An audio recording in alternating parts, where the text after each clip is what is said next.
बड़ी खबर, उमर अब्दुल्ला ने अब इन दोनों राज्य के मुख्यमंत्रियों द्वारा चीन की तरफ इशारा करने पर यह बात कही है। उन्होंने लिखा है, ट्वीट कर उन्होंने ये बात लिखी है कि जब दो राज्य के मुख्यमंत्री चीन की तरफ इशारा कर रहे हैं तो ये एक बड़ा मुद्दा है और इस पर संसद में चर्चा होनी चाहिए। उन्होंने ट्वीट कर ये सवाल पूछा है कि क्यों ना इन दोनों मुख्यमंत्रियों के चीन पर इशारा करने के बाद अब इस पर संसद में बहस हो। ये देखिए, ये ट्वीट हम आपको दिखा रहे हैं। ट्वीट में उमर अब्दुल्ला ने यह साफ लिखा, जब दो मुख्यमंत्रियों ने चीन की इस साजिश की तरफ इशारा किया है तो फिर संसद में इस पर चर्चा होनी चाहिए।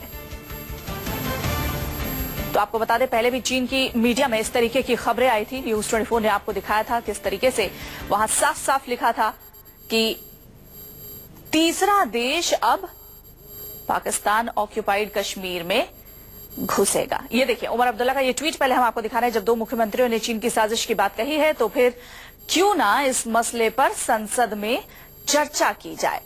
थोड़ी देर पहले उमर अब्दुल्ला ने ये ट्वीट किया है। तो आपको हम बता, थोड़ी ही दिन पहले ये बात की गई थी कि तीसरा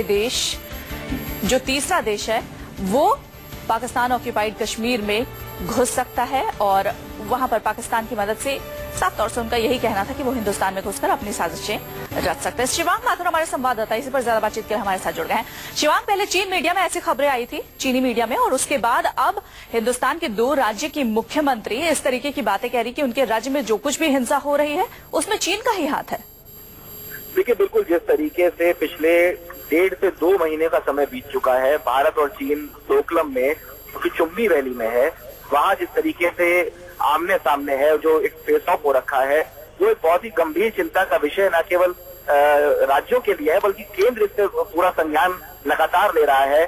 जितने भी हमारी फौज के ट्रूप्स ब्रिगेड हैं उनको वहां तैनात किया गया है। जो पीस टाइम में हमारी सेना काम करती है उनको वहां तैनात किया गया है।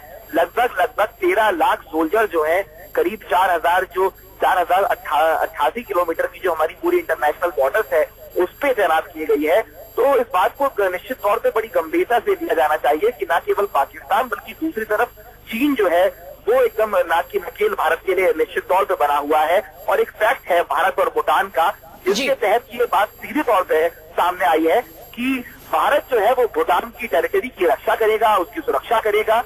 और जो डोकलम है वहां पिछले 2 महीने से चीन और भारत की जो सेना है वो बिल्कुल आमने सामने खड़ी है। और इसी के लिए जो आज से संसद का सत्र शुरू हुआ है, तो जो उमर अब्दुल्ला है और जो ममता बनर्जी, दोनों ने ही एक सवाल खड़ा किया है कि सरकार से एक तरीके से जवाब भी वो लोग मांगेंगे संसद के अंदर कि आखिर चीन का जो सॉल्यूशन है वो हमें ढूंढना होगा। बहुत शुक्रिया शिवांग बातचीत करने के लिए।